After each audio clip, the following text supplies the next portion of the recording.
suprasādaḥ prasannātmā viśvadhṛgviśvabhugvibhuḥ satkartā satkṛtaḥ sādhurjahnurnārāyaṇō naraḥ.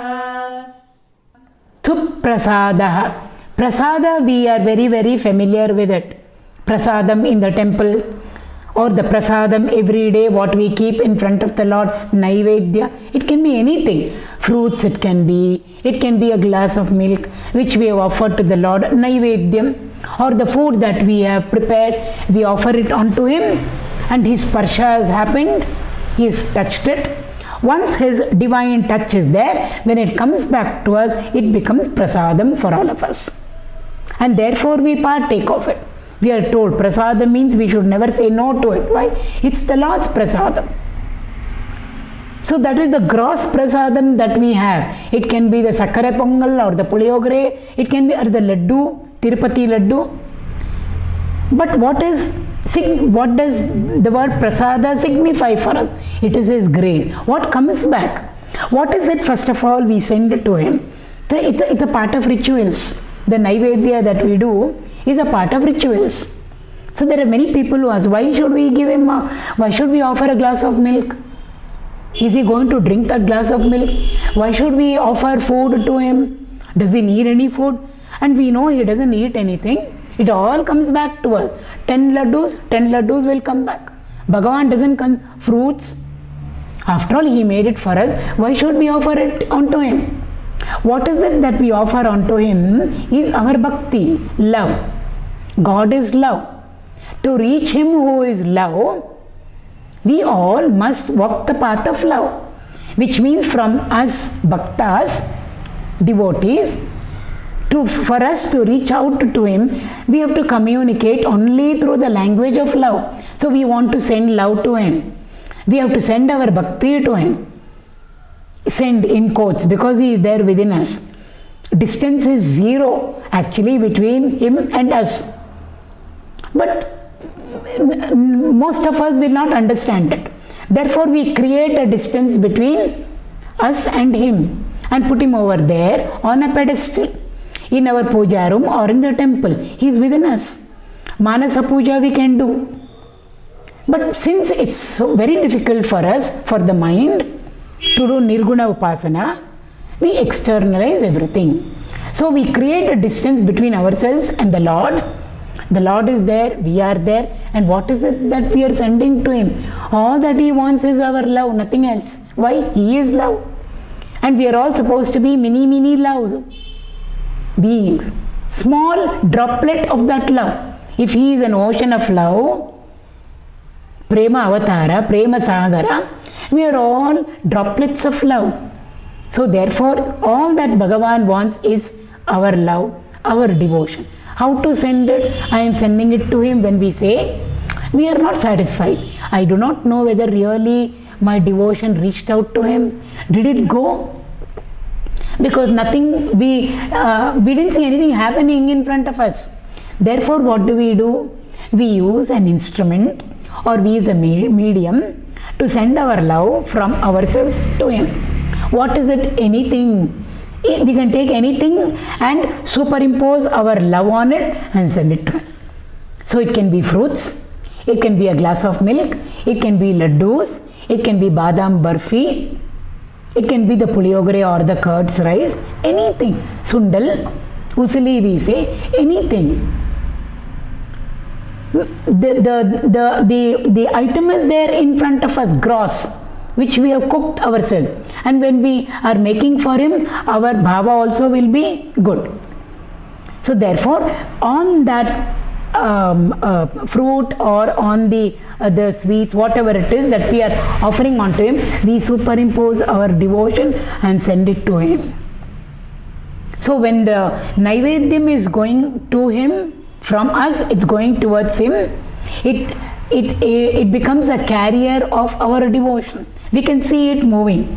So there's a feeling of a comfort feeling within all of us. Yes, the laddus are going up to Him, therefore my bhakti, my love, the love with which I made the laddus, or I made the sweet or whatever it is, the puliyogre, it's carrying that love, my love to him. So a sense of satisfaction will come to us. It's a very, very comfortable feeling. We feel very joyous, we feel very happy, and we can't even explain it out to anybody how happy and joyous we are. So what has gone from us to him? It's the love and the devotion has gone to him. Bhakti has gone. Who carried the bhakti? We didn't carry it because we can't go inside the temple. The vastu there, the thing over there, the item, food item has carried it to him. So the food item becomes the carrier of bhakti, Bhagavan. And when it is all our Shraddha Bhakti over there. Bhagavan, you accept it, he'll accept it. So our sankalpa should be very strong. He has accepted it. He doesn't want to eat anything. So when he has accepted it, it's a willing and a wishing on his side. He says, Astu. We may hear it, we may not hear it. Astu means I have accepted whatever you have sent to me. Means his divine touch is there. When his divine touch is there, that means he has blessed it. Then it comes back to us. When it comes back to us, what is coming back to us? His love is coming back to us. The security that we wanted is coming back to us. The protection that we sought from him is coming back to us. Therefore, we call it as prasadam. The word over there, prasadam. Da actually means to give. Dana. Da means to give. Sa represents he, who, that Lord. Sa. So, sadha means, da means to give. Sa means he, Brahman. Sada means that Paramatma or that Brahman who wants to give himself to us. When we add prakarshena, Bhagavan doesn't want us to remain mortal, to remain conditioned, to remain to remain immersed in ajnana. He doesn't want that. What does he want to give to us? He wants to give totally and unconditionally and completely himself to us. Sada, prasada, prakarshena. He wants to give himself completely up to us. If he gives himself completely up to us, and if we are fit enough, realization will happen. This is what is being dramatized in that prasadam over there. So when we send to him the food item, we are sending not just the food item there. We are sending all our bhava, our feeling of love, of bhakti, everything that is nice, good in us, we are sending to him. More so our bhakti. And when he sends it back to us, so when we say naivedyam, we are sending it from here.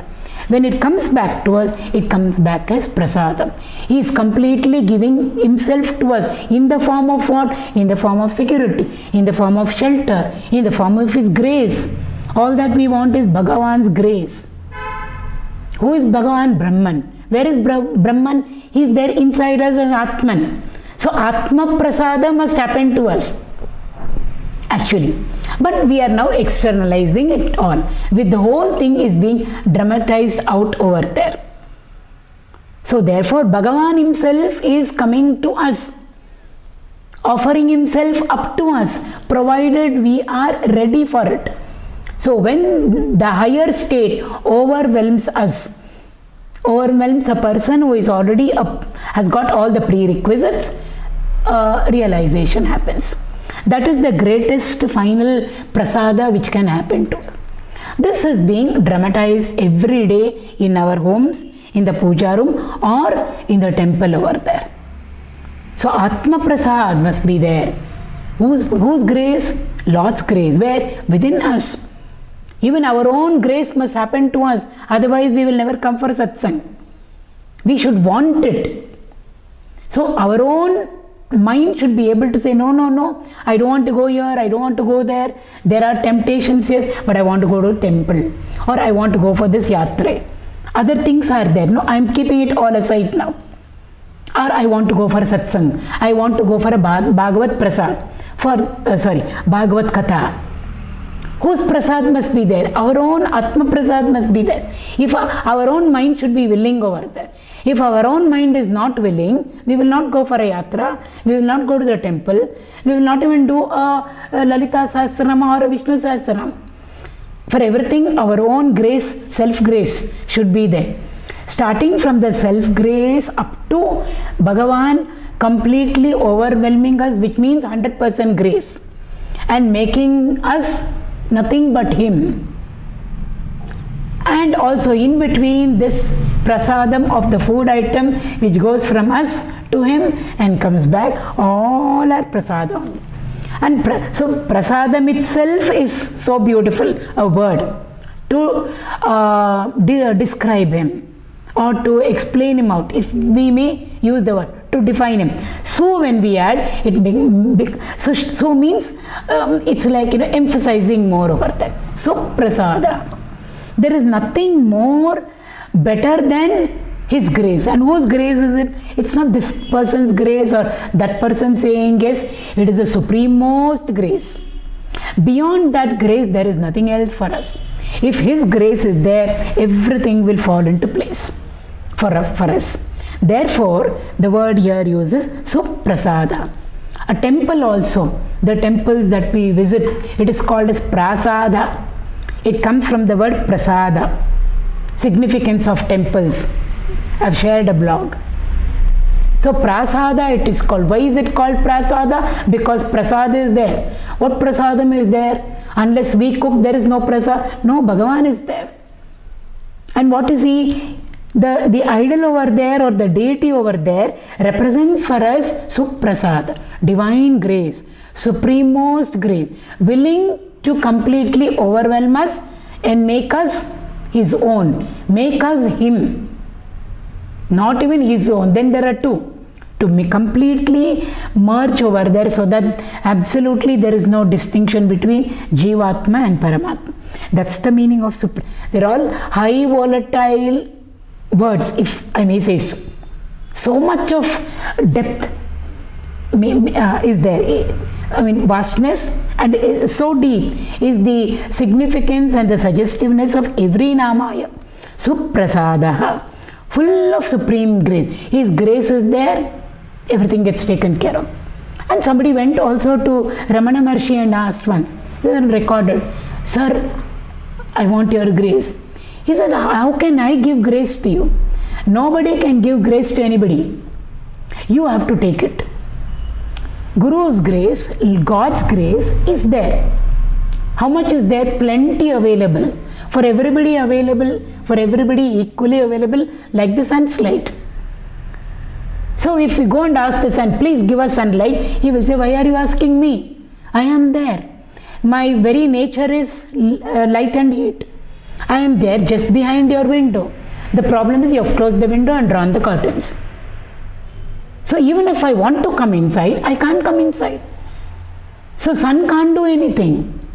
But what should we do? We have to draw the curtains, open the window, and what is just behind the window will easily, effortlessly, instantaneously, immediately come inside. Sun's light is sun's grace. So like that, Bhagavan's grace is not restricted to people, restricted to a place. Only in Badri we will get grace, not in the city. It is equally available to everybody available. Same measure is available. Purnam. Oh, so many people have taken away the grace. Did Bhagavan's grace decrease? No. There is no increase, there is no decrease. It is there. How many other people can come? They can take from there. Still will the vessel be full? It will be always full. So therefore Ramana Maharshi told the person, "I can't give you anything. See, you take it. How much ever you want, you take." It's so beautiful it is. So when we go to the temple, yatra especially, ancient temple, it's for us to draw from there and come. If we have gone with a picnic attitude in mind, then it becomes a picnic, even if we go to Badri Kedar. We must go, make it into a yatra. Ya means to move. Trayate. When I move towards this place or towards the kshetra, I must come back doubly blessed. It should help me to cross over the ocean of samsara. That is called yatra. Otherwise it will become a picnic. So when we go over there, it's we who have to take from there. Not that Badri Vishal will give to us, or Lord Kedarnath will give to us, or Lord Rameshwara will give to us. It's we who have to draw from there. That's why they say sit down over there, stay overnight. As much as we want, we can bring back. Why can't all of us bring back the same amount? Because the vessel is different. If like a teaspoon we go there, only teaspoon of grace we can bring back. If we have not taken anything, how will we bring back the grace? It has to enter into a blocked. It's all locked up. So if we go with a spoon, teaspoon of grace we can bring back. Tablespoon of grace. Just like the waters. If we take a glass, tumbler, that much of water we can bring back. That much of grace. So the effort is to therefore expand our mind. The vessel, make it bigger and larger and larger and larger, so that we can fill it up with His grace and then come back home. A very beautiful Nama of the Lord, suprasādaḥ. So suprasādaḥ means supremost grace. If that grace is there, everything falls into place. Suprasādaḥ. Next word is prasannātmā. Prasannātmā. This Sanskrit word prasannātmā is very, very difficult to translate into English. In fact, we need so many English words. All of them put together will still not equal what prasannātmā signifies for us. And if we see go through the kirtans, the bhajans that our masters have given to us, our musician saints have given to us, in most of the songs where the Lord has been described, this word will be there, prasannātmā. It will be there for Krishna, for all the gods, and especially more so for Ganapati, prasanna vadana. Many kirtans on Lord Ganesha, this one adjective will always be there. A descriptive adjective, prasannātmā, prasanna vadana. So it looks like prasanna vadana, the face, the word prasannata is describing for us how the face of the Lord is. Maybe it's very beautiful, smiling face, very, very happy face. But then actually it is something that is indicating to us an inner state. The inner state of the deity or the person or the devata or our masters is being reflected in their face. They always say the face is the mirror of the mind. How our mind is, our face will very, very honestly reflect that to people. So if in the mind we are very angry, how much ever we try to cover it up, somewhere it will show. So angry mind, face will be angry. Happy mind, face will be happy. Sad mind, face of course will look very sorrowful. So the face is always a reflection of our inner state. Over here, Bhagavan has no inner and outer state.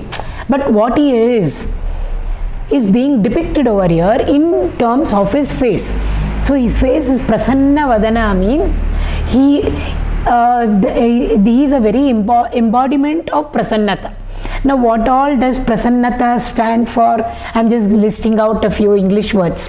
Cheerful, smiling, happy, contented, fulfilled, all of them plus a few more. The list is long. All of them put together is a state within ourselves. Our happiness, our cheerfulness has got really nothing to do with our face. It's the mind which is cheerful. It's the mind that is happy. It's the mind that is feeling contented and fulfilled. But it is getting registered on the face over there. So all of them put together is indicated by that one word, prasannata. Even when we utter the word with full awareness, prasannata, somewhere in our minds also some tranquility will come in, somewhere some calmness will come in. If we very awarefully chant or think of that word prasannātmā. Bhagavan is always prasanna vadana, we say. Means how he is. Like I said, God doesn't have an inside and an outside. We can't talk of the Lord's mind because He is beyond everything. So He is the very embodiment of bliss, Ananda, which takes care of the smile, the happiness, the cheerfulness. He is the very embodiment of what stands for fulfillment and contentment, because there is nothing for Him to do to gain something which he doesn't have at the present moment. So He always represents for us a state of fulfillment and contentment. He always represents for us state of bliss, because He is Satyam, Shivam, Sundaram. He is Jnana Swarupa, knowledge, Ganesha. That is why we always say Prasanna Vadana. And there are again so many songs on, though we are dealing with Vishnu Sahasranama, Ganapati, whenever we pray on to him, there are many again kirtans on Ganapati, wherein we are told he is coming dancing. Ananda Nartana Ganapati. So why should dance be associated with Ganapati over there? Because he represents knowledge for us. So when knowledge is entering into us, how does it enter into us? It comes to us willingly, smilingly, dancing, it comes into us when we invoke Him. So therefore, how should we be on the receptive side when knowledge is coming, dancing to us? If we are frowning and sad, then knowledge won't become a part of us at all. We may hear through one ear, it will go out through that ear.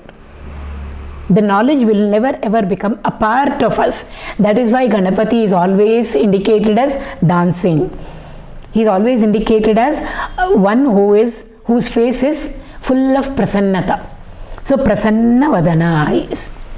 And also we are in a realm of change. We know that change is not welcome for all of us. So anything change means we don't want change.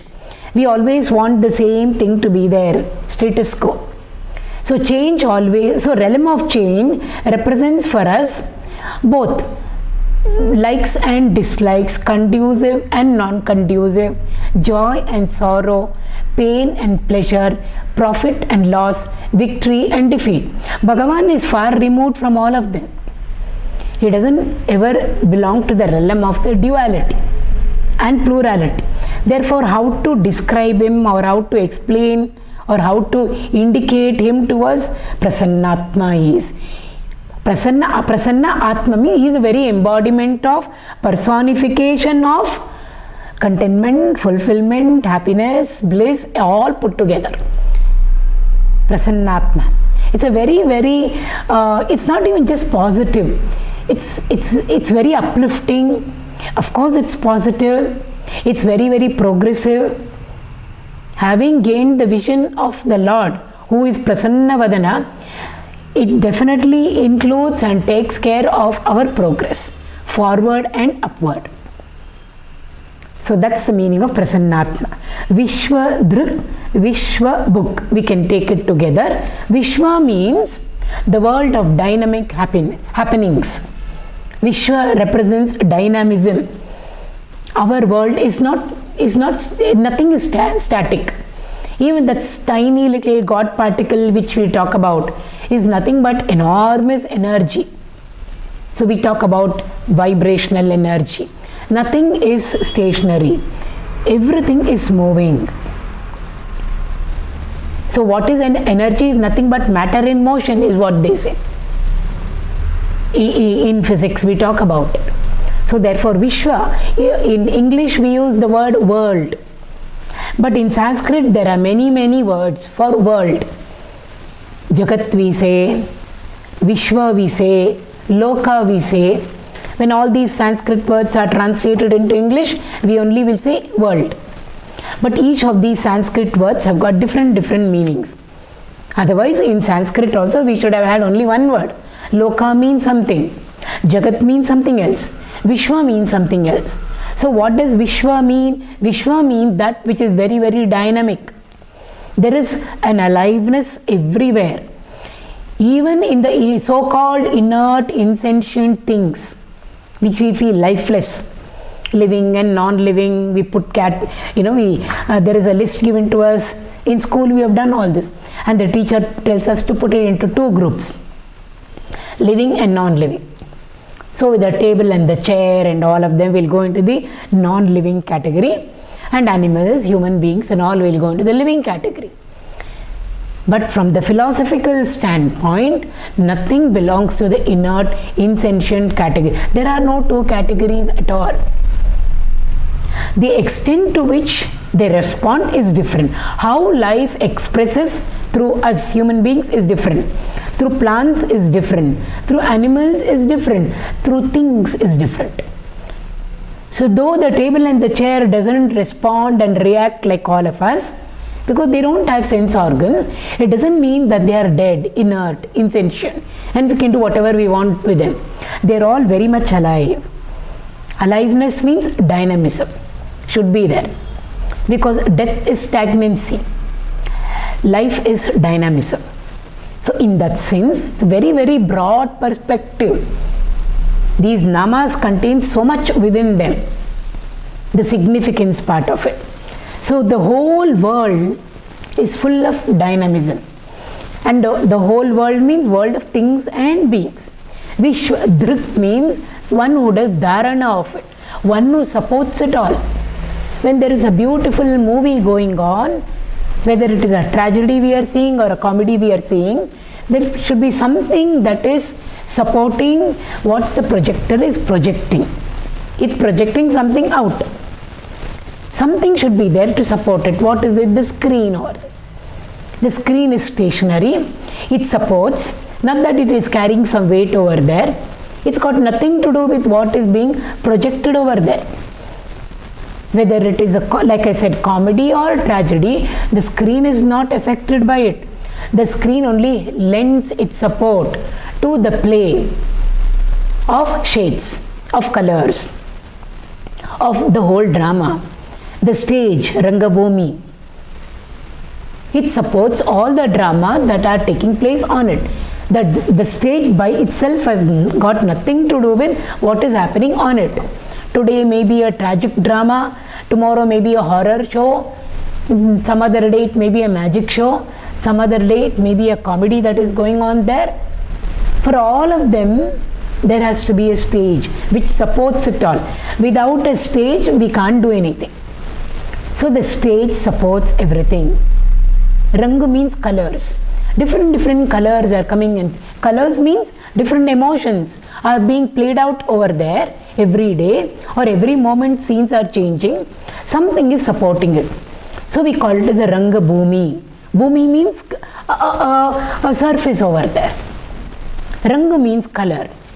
Therefore, before they even start a drama, Nataka, they first prostrate onto the Rangabhumi, on the stage. Normally, nobody is supposed to wear footwear and walk on a stage. Why? It is Rangabhumi there. Even if it is a music concert, there are shades, different ragas, different talas, different kirtans going on, different moods are being expressed over there, in and through the kirtan. So there also there is a very beautiful drama, dance of course. So for all that there needs to be a stage, and that is called as Rangabhumi. For that Rangabhumi also there is a Lord who supports that very Rangabhumi. He is called Ranganatha, Lord Ranganatha. So beautiful the significance part. Why do we call him Ranganatha? He is the one who is reclining on Adishesha. He is there in Sri Rangam. We can go to the temple and have darshan and come back. Why is he called Ranganatha? He is the Natha or the Lord for this Rangabhumi. The whole world is a stage, they say. Dramas, mini dramas are going on in our house, in our room, in our house, extended bigger drama, in our area bigger drama, in our state even more bigger drama, country, international. For all this we need a stage. So the biggest drama is everything put together, that is called as Vishwa. For all of that we need a support system. What is the support system for it? Bhagavan is the support system for it. Viśvadhṛgviśvabhugvibhuḥ. He is the sole supporter. Doesn't mean, like already said, there is a burden on him. He's carrying this many kgs weight. It's not like that at all. Cotton supports the cotton sari we are wearing. Gold supports the gold ornaments that we are wearing in that sense. Remove the gold, no ornaments. Remove the cotton, there is no piece of cloth there. Remove Bhagavan from there, there is no Rangabhumi, there is no drama at all. Everything just collapses. So if there is a beautiful life's drama going on, all our lives are a drama. And it's not just drama, means story is there. There is a nada, nritya and nataka, all start with N. All of them, they are interrelated. Nada, nritya and nataka. For all of them, and they all are interlinked. For all of them, there has to be a platform. That is why our art forms are so much revered and worshipped. We bring in divinity into every aspect of our life, into everything. Whatever it is, we bring in divinity. That's the richness of our tradition and the richness of our culture and heritage. Nothing is undivine. Everything is divine. So therefore, for all of that, we need a support system. What is a support system? Bhagavan alone is the support system for each one of us, for our physical activities, for our mental emotions, whatever they be, for our intellectual brilliancy thoughts, for each one of us. So there is each one of us is a small little drama being played out. And for this drama to play out, there has to be a stage. Who is the stage? Bhagavan is the stage over here. In all of us. Therefore, who is there within each one of us? Ranganatha is there in each one of us. Who supports the Ranga that is happening at every moment in our lives. So all of us put together is Vishwa, world of things and beings. So therefore, masters say, what is there outside which is not beautiful? They don't see beauty and ugly. There are no two at all. If everything is Bhagavan's creation, how can there be ugliness over there? It's all beauty, Satyam. It is truth. It does exist. It's got validity. It's got reality. Shivam it is. It is auspicious. We may say, we are the ones who say this is auspicious, this is inauspicious. But from the standpoint of a master, from the standpoint of the Lord, there is nothing inauspicious at all. Why? Shivam it is. And Sundaram, beauty. Capital B. That beauty which has got no opposite.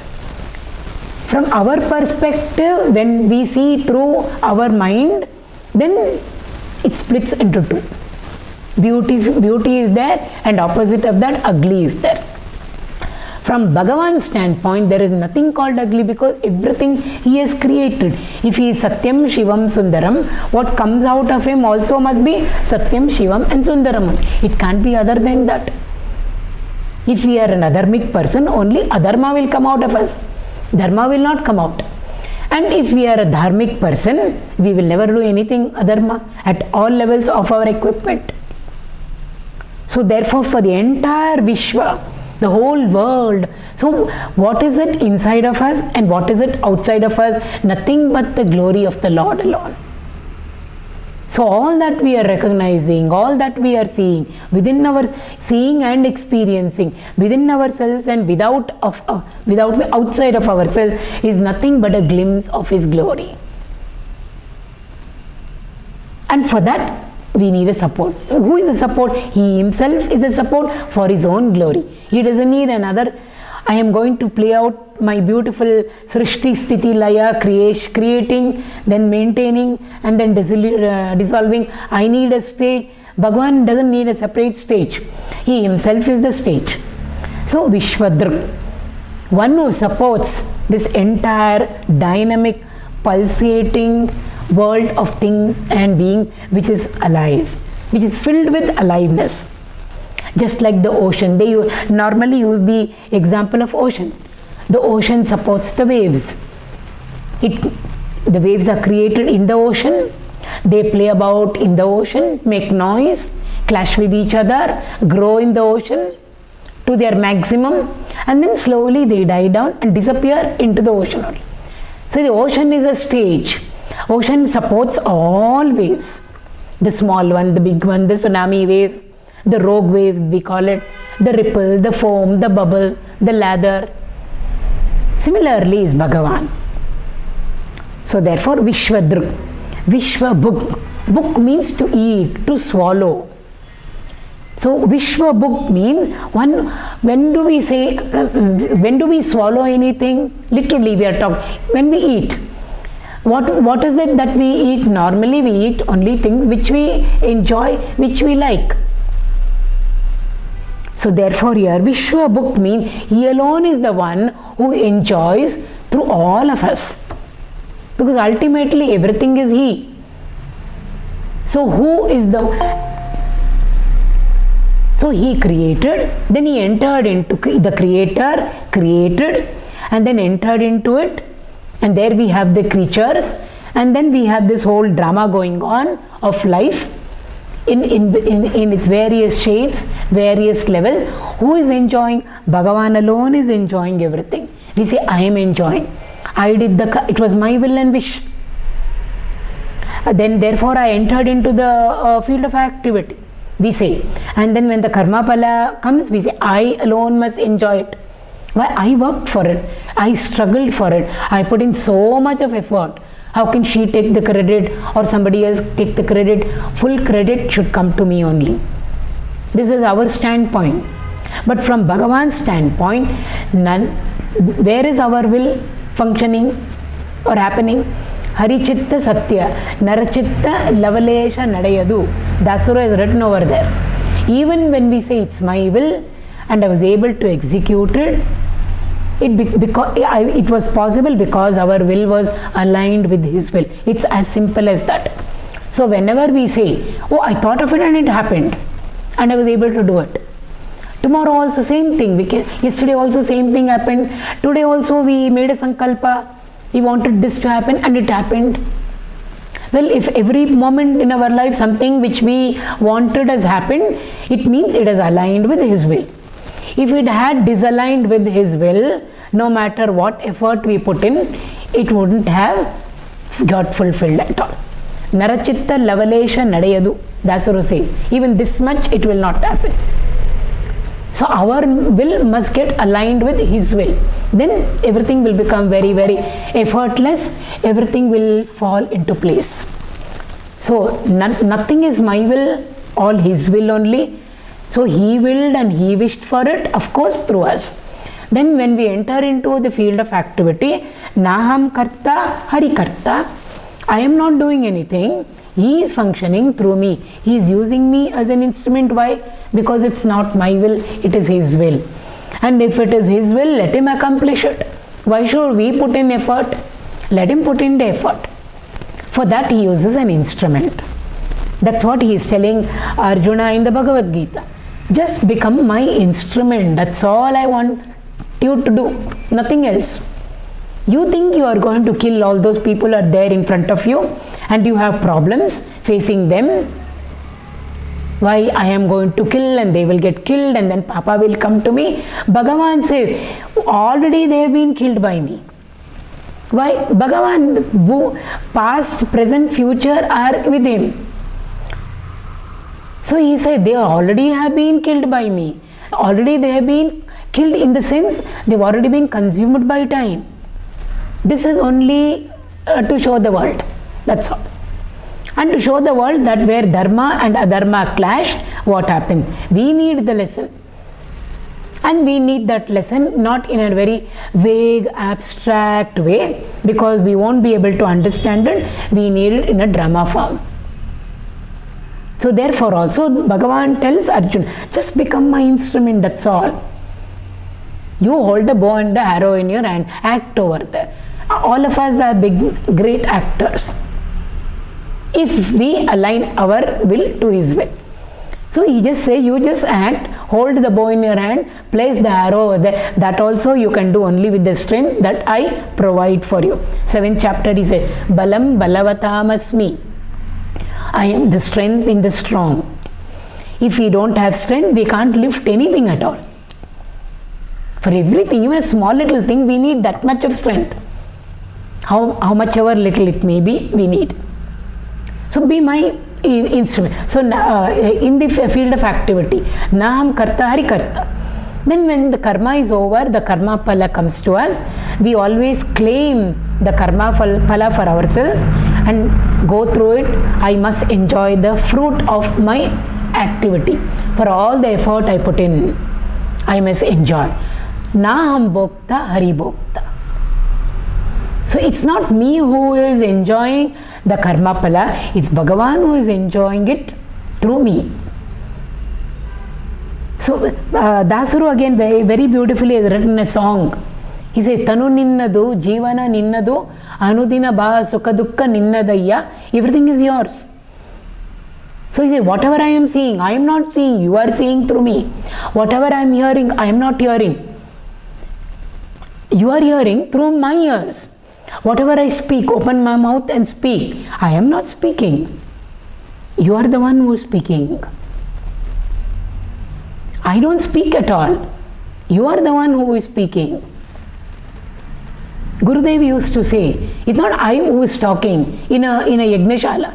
It's Narayana himself who is talking. So whom are we hearing? We are hearing Narayana through the master. HMV, his master's voice. So in that way, now the Dasuru says very beautiful, but we should not misinterpret it. Oh, anyway I am not seeing, Bhagavan is seeing. So let us sit in front of the TV and see all the serials. And when anybody asks us, we say, I never saw any serial. Who saw? Narayana saw all the serials. So if there is a demerit, it will go to him. I never heard this music and that music and all those things. Why? Who heard? Narayana heard it all. Narayana saw it all. So we have to be very, very careful where to draw the line. We have to grow up spiritually to be able to understand it in the right perspective. So Bhagavan here says, Vishvabhug, I alone am the one who is enjoying through each and every being, unicellular up to the human being. Whoever is enjoying, whatever they are enjoying and expressing their happiness, it's the Lord within all of them who is enjoying. So Vishvabhug, individuals all put together becomes the collective. So Bhagavan is the one who is enjoying everything. So book also means to swallow, one of them. He is the one who is enjoying. Just as when we swallow the food, of course we are enjoying it.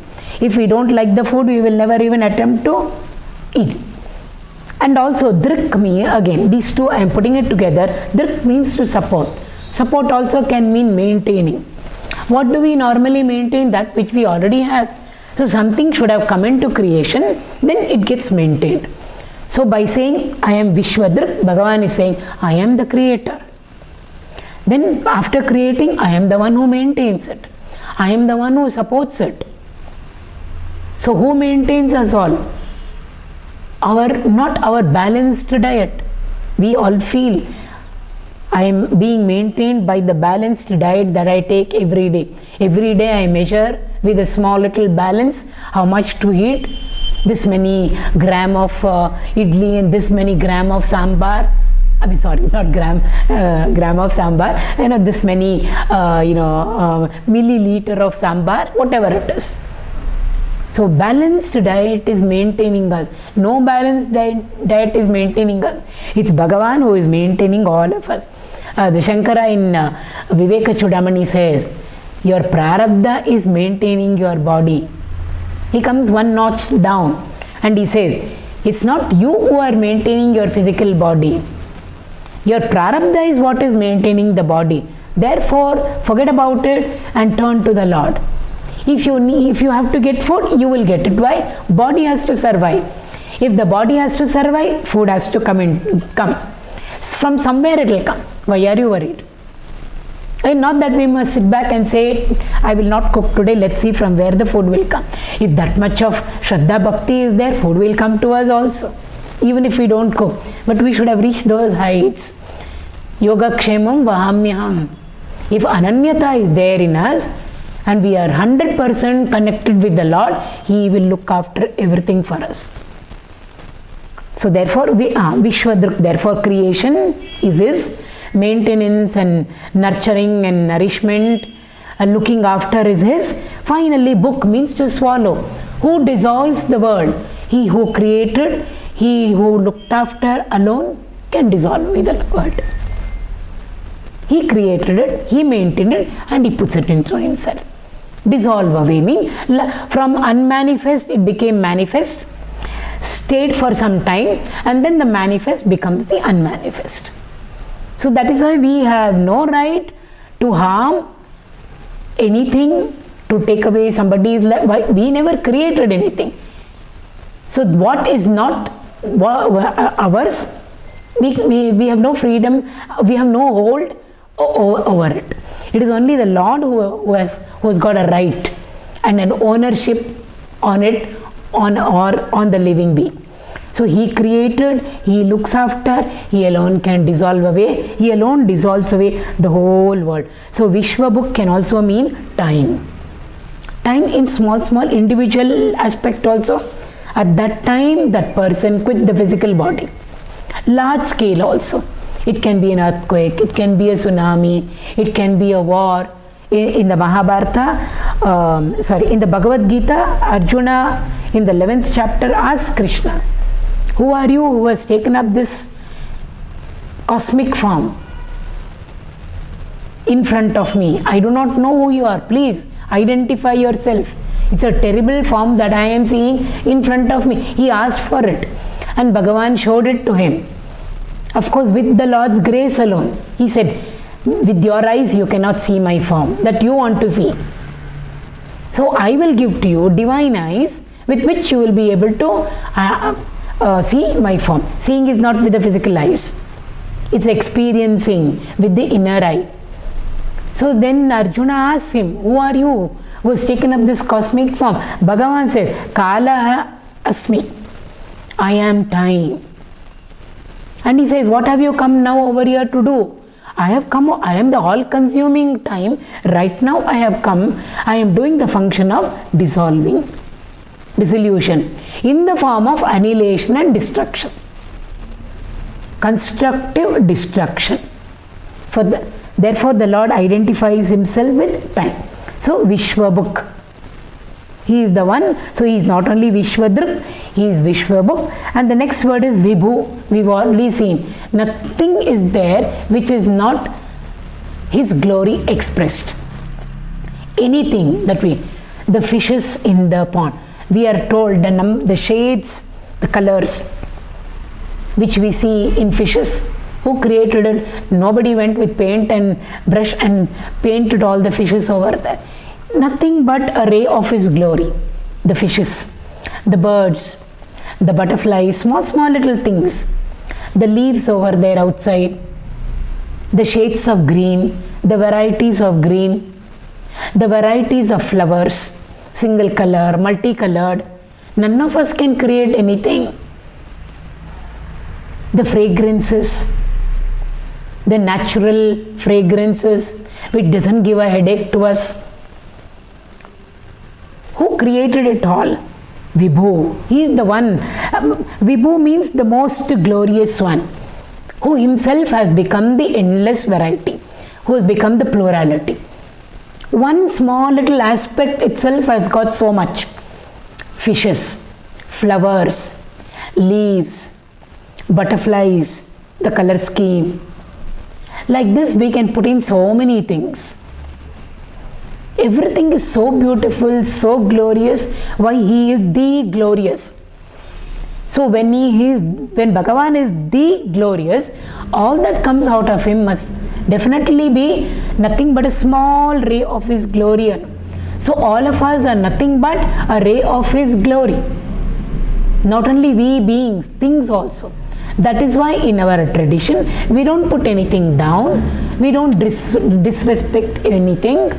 We revere, we worship, we adore everything around us and about us. Why? Everything is nothing but His glory only that we are seeing outside of us and even inside of us also. So what is there that is not an expression of His glory? Even when we buy new clothes, what do? This is Narayana. Therefore we worship it, a little bit of haridra and kumkum to it. Like how we would do to the Lord, we will do to the new set of clothes, to a piece of jewelry, anything it can, to the house we are entering into. We worship the house. After all, it's made up of brick and concrete and cement and paint and steel. It's nothing but Bhagavan in that form. So when I worship the house, I am not worshipping something which is a mixture of some material. It is Lord alone who is there in the form of that alaya. It is house can become a temple provided we all are aligned to dharma. A house can become a temple, like a temple. Heaven on earth or hell on earth, anything. We can make a heaven out of a hell or a hell out of a heaven. The temple is a huge ancient temple that we have. The whole temple layout, starting from the Mahadwara, I have posted it on our blog in 3 parts. Importance and significance of temples, I think. Starting from the Mahadwara up to the Garbhagriha of the Lord, all whatever we find as we are entering a temple, from the Mahadwara, slowly we are entering in, the whole thing is like a person lying down there. So the whole temple, the huge complex, is nothing, it signifies for us a physical body, or our own physical body signifies a temple. And what is there in the temple? Bhagavan is there. So Vibhu, therefore, one who has manifested himself in so many ways. Not only as human beings, everything is He. A leaf is He, a flower is He. That's why we ask permission they say, ask the permission and then collect the flowers. So may I collect you? Why? For God's Archana and Puja, may I collect? They talk to the flower, they talk to the leaves, talk to the mountains, talk to the clouds, talk to the wind. Everything is nothing but Bhagavan Himself in a different form. So Vibhu means everything has become He. So He alone has become everything.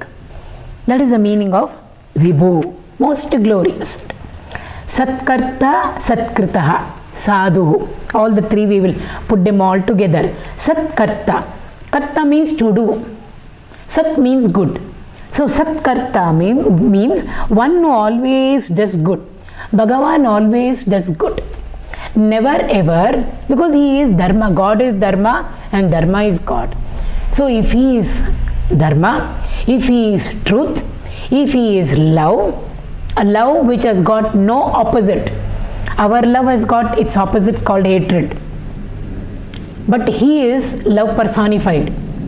So that love has got no opposite. So if He is all of them, whatever He does has to be good for all of us. We may not like it. Bitter medicine to swallow. The doctor has given to the child. The child doesn't like the doctor because the doctor uncle is giving bitter medicine. But it is a blessing for the kid because it will get cured of whatever was its problem, the fever or the cold or whatever it is.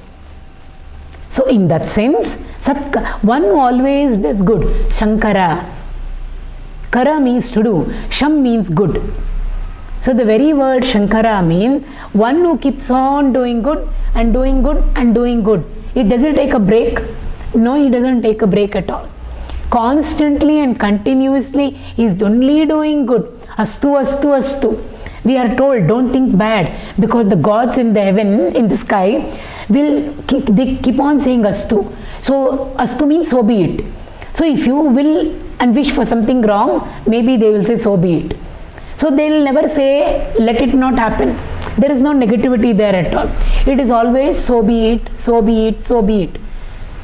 Astu, astu, astu. So what we think and what we say, we should be careful. Because if we align ourselves, full concentration, full focusing, and wish for something wrong, it can happen. Afterward, the consequences we have to face, but it will happen. Why? So be it. So therefore, willful, that is why they always say, cultivate good thoughts, always be positive, positive, positive, never be negative. With respect to ourselves also, we should never be negative. With respect to others also, we should never be negative. So satkartā. So even if Bhagavan doesn't give to us anything, it's a blessing for us. If a 10-year-old child asks for a motorbike, parents will definitely not give. Does it mean daddy is bad, mummy is bad, they're not giving me whatever I wanted? So Lord knows when to give to each one of us, in which place, in what time, under what situation and occasion and condition, what must be given to us, how much should be given to us, should it be given or should it not be given, He knows. So even if we don't get something, it's a blessing only for us. In the long run, we will know. Simple things we have seen, even our own students. They wanted to enter into this college, and therefore they were, but then for whatever reason, that much marks they did not get. They had to be happy with the second college in order of preference. College number 1, university, or second one. But then afterward they found that that was the right thing for them. For whatever they have taken, for whatever subject they have taken, maybe the best teachers for that subject was in this college, which was graded as 2 and not graded as 1. So like that, there are so many things afterwards we will understand that it was a blessing in disguise for us. So therefore, even if Bhagavan doesn't give to us, it's for our good. So there, which means He has done good to us. So satkartā, one who always does good and does good to us. Shankaraha. Satkṛtaḥ, one who is worshipped, one who is revered, one who is respected by everybody, is called as satkṛtaḥ. Why? Because He is the best. Who else can do for us? Ultimately, nobody can help us. Nobody can do anything for us but the Lord. We know that. All said and done. We have our, yes, around our near and dear ones are there, relatives are there, friends are there, everybody is there, economically, financially we are stable, everything is there.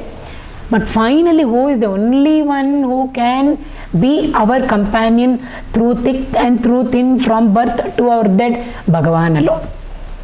Gurudev very, very nicely used to tell us, beautifully used to tell us, relatives we say, those around us, related to us by blood connection, we call them relative. The meaning of the relative means change. So relatives are always relative. They come and go in our life. When everything is fine, we know they're all there with us. When something goes wrong, even a little bit, they will not pick up the phone. That's all. All of them have moved away. It need not be a crisis, small little things. They moved away. So that's the meaning of relative. Relatives are relative. They are not absolute. Then who is the only relative, bandhu, who will never leave us and go? Bhagavan. So tvameva mata cha pita tvameva. You are my father, you are my mother, you are my father, you are my relative. And what sort of a relative is He? He is the absolute. He never goes away from us at all, any point of time.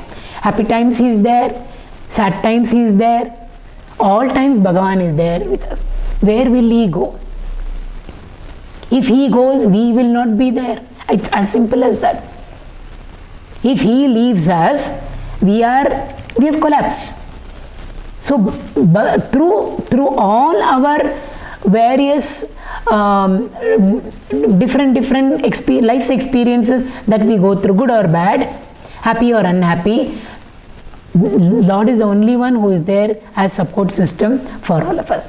Therefore, whom should we adore and worship and respect? He alone deserves our respect. He alone deserves our adorations. Dasuru says, Padidare ninnanne paduve, bedidare ninnanne beduve. If I have to sing, I will sing only your praises. Annamacharya's song also is there. What is the use of having been born as a mortal human being, mortal, realm of change? Why should we go around again praising another mortal? Mortal praising another mortal will not make any sense at all. Instead of that, he says, turn your attention to the immortal. Then our life will become fulfilled. Manushni, I forget that song of Annamacharya.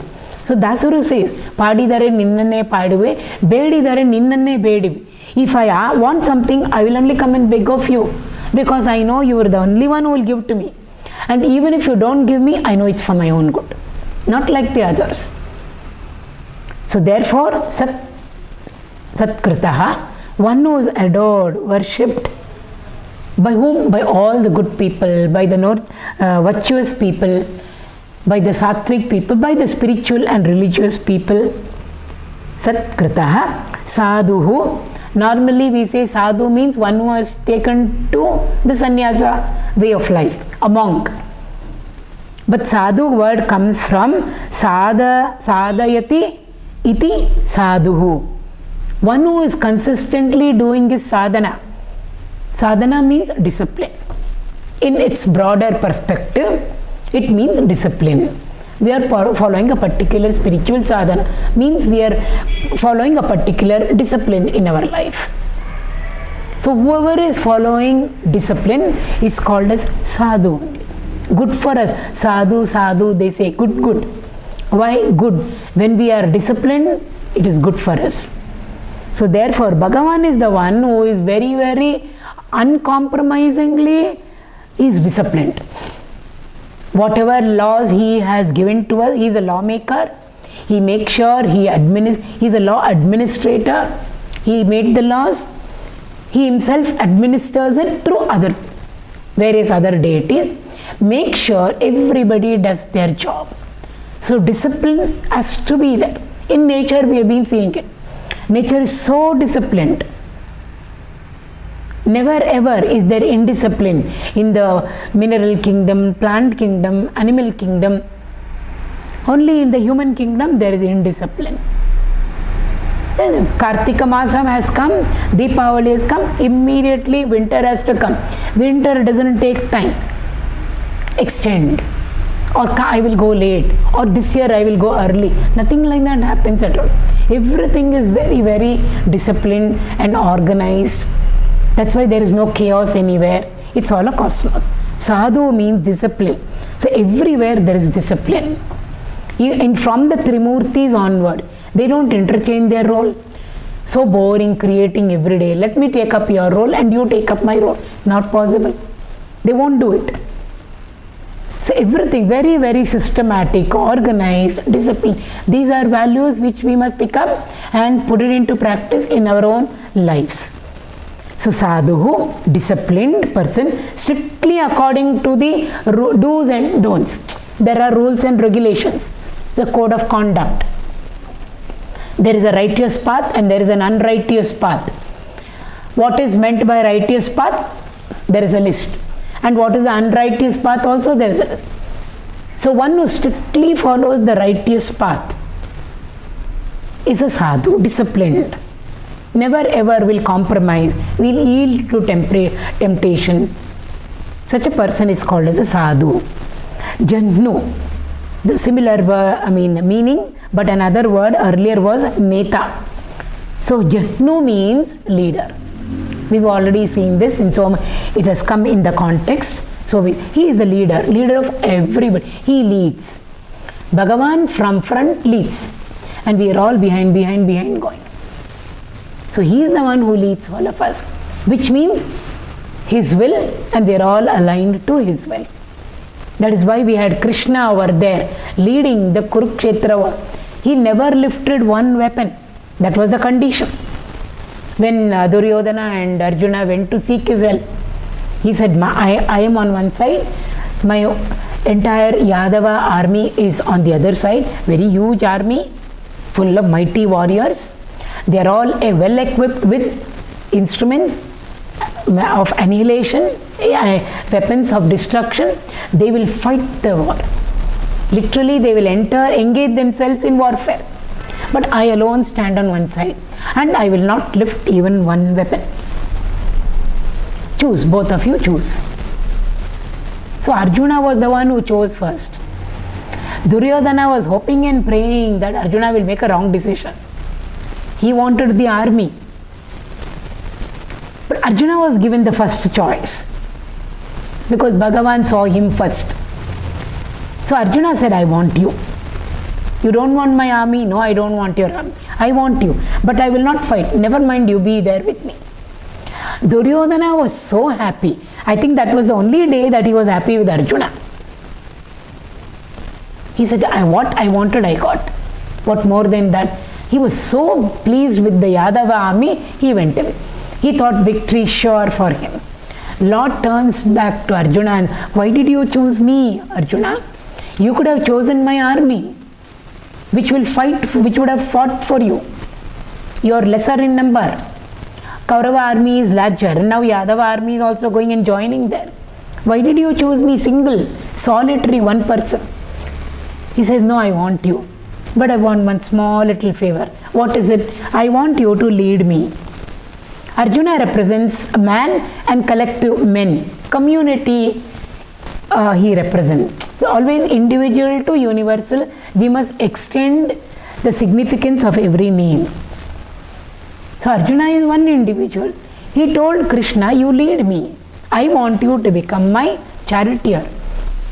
Lord was made as Lord was put into the driver's seat of a chariot. Who is the boss of the chariot owner? Arjuna. He made Bhagavan as his driver. Bhagavan never said, what are you doing? You are making me your driver. Bhagavan knows. So he said, I want you to, that's all, nothing else. You just be in front of me, not behind me. You be in front of me and drive. When the Lord should be behind us and leading us also is different. But this is a different in the context. So beautiful. So as a leader, he is the one who is going to lead, whom the entire Pandava forces actually is being led by Krishna. Nobody knows about it. Why? Because he is in front. Arjuna stands for the entire Pandava forces on the other side, and Krishna is in front. When Krishna is there in front, we know for sure who is going to win. He is going to lead. Without lifting up even one weapon, we know who won, because he was leading there. It's as simple as that. Similarly, we ask the Lord also, we should also ask the Lord, lead us, guide us from front. So lead us. Very beautiful significance over here. So he is the one who leads over there. We had already chanted this verse. So along with this, I am clubbing the last word, last nama of this verse, naraḥ. Naraḥ also means to guide. Nayati iti naraḥ. Nayati means one who leads us, one who guides us is also called as nara. Nara means human being also. I've already said every name has got 100 meanings. So one who leads us, who guides us, who takes us to some logical conclusion. That's the meaning of Janu. So he is the one. We have to put him in front and say, now you put the Lord in the driver's seat, and we have to sit behind. Again, Gurudev very nicely used to say, why do you want to sit in the driver's seat and drive the car? And in this traffic, so much of tension. If somebody talks, don't talk now, I am very, very tensed up. I have to concentrate on the road there, on the traffic there. Because there are so many lanes on either side. Speed. I have to check my speed. Accelerator is there, brake is there, that is there, clutch is there. I have to be very, very alert. So I can't do anything. You know, so beautiful this view is on either side. Why don't you turn and see? I can't. When we are in the driver's seat.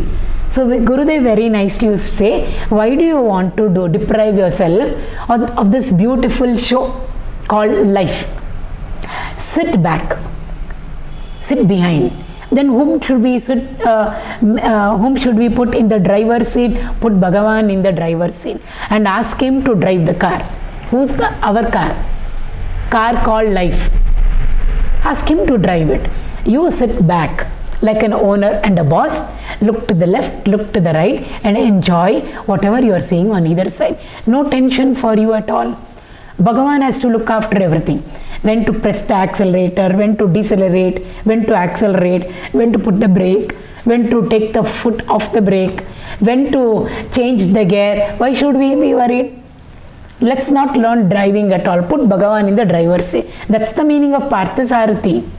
So beautiful, the name itself. Partha. Partha means one made out of mitti, mortal. And Sarathi, chariot. So Partha Sarathi. All of us must make Bhagavan as the Sarathi in our life. All of us are Parthas. Individual, family. Family is nothing but a collection of people, society, members of the community. All of us put together, put Bhagavan in front, everything will get taken care of. What we do is we stand in front, then only problems will come. Problems come, obstacles come, challenges come, hurdles come. Who has to face it? We have to face it. We did not put Bhagavan in front. But if we put Bhagavan in front, he knows how to deal with everything. He doesn't need nothing. He just knows how to deal with. When he is there, things will fall into place. It's as simple as that. So therefore, Jannu means one who leads.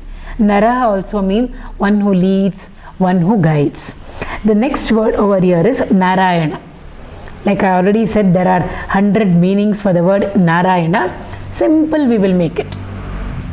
Nara plus Ayana or Nara plus Ayana is Narayana. Nara means an individual. One or two meanings only we will go through. Nara means me, I, the individual, each one of us. Our glory. Ayana means glory. Ayana means journey. Both it means. Ayana also means shelter. So one who is the shelter, the supreme protector of Nara, human being, individual or collective, is Narayana. Narayana. If we take the meaning of shelter. Journey. Each one of us, Nara, walks our own path. What path should we take? We have to walk our spiritual journey called Yatra. It's not a journey. Yatra means to move. When we move towards wherever we are moving, because of our movement from place A to place B or from time A to time B, our uddhar must have happened. Trayate. Our upliftment should have happened. That is called Yatra. So Ayana means journey, spiritual journey. So when we, a Nara at an individual level, walks the right path, then what we reach is called as the state of Narayana. Narayana is a state. Like now we are in the waking state. It's a state, the state of enlightenment, God's state of realization is called as Narayana state. So that's one meaning. Then Nara. Nara, when we say Nara means individual, one person. Nara means collective. So Nara means we already spoke about individual, collectively also same thing. So all collective people. Nara means a collection of people, group of people, living being. Like I said, beings and things all put together. For them, who is the shelter, who is the Ayana? Lord himself. Therefore, he is called Narayana. And for all of us collectively, all of us are moving towards that goal, whether we like it or not. Some of us are moving slowly, some of us are moving fast, some of us have sidetracked, but we will come back onto the main road. Ultimately, all of us will reach him only. So, Nara, all of us are walking towards whom? Towards him only. To reach whom? Him. When? At some point of time. Therefore, Bhagavan is called as Narayana. One meaning. Then, Nara also means Ishvara, Lord. So, Nara means that which came out of the Lord. Dasharatha, name of a king. His son, he came out of him. Therefore, we Dasharathe, we call him. Janaka, king. His daughter came out of him. His daughter. Janaki, we say. So, like that, Nara means Ishvara. What came out of Bhagavan is called as, what came out of Nara is called Nara. What came out of him? First, we are told the 5 great elements came out of him. Panchamahabhutas. Their permutation and combination is the entire world of things and beings, external, including we, individual body also. Everything within us and outside of us is nothing but the permutation and combination of the 5 great elements. Nara. For the 5 great elements, for the Panchamahabhutas, their permutation and their combination, which is nothing but the entire world of things and beings, worlds. 14. Who is the support? Ayana, Bhagavan. Therefore, we call him as Narayana. Nara also means waters. Water represents creativity. So, therefore, from where were we all created? From the waters. From the Lord. From the Lord we came. In the Lord we survive, we get maintained. We are nurtured, nourished. We play about in Him. Whatever life we are leading, good or bad, all played out in Him. And finally, where will we all go back? Into Him. Water doesn't mean H2O there. Water, Nara means the substratum, the adhisthana, the support, from which everything came, in which everything exists, and into which everything will finally go out. That also, therefore, he is called Narayana. So many meanings are there. There are more. We have just gone through some 2 or 3 meanings for Narayana. Nara, we have already done. So, 26th verse is over. The 27th shloka, we will take it up in the next class.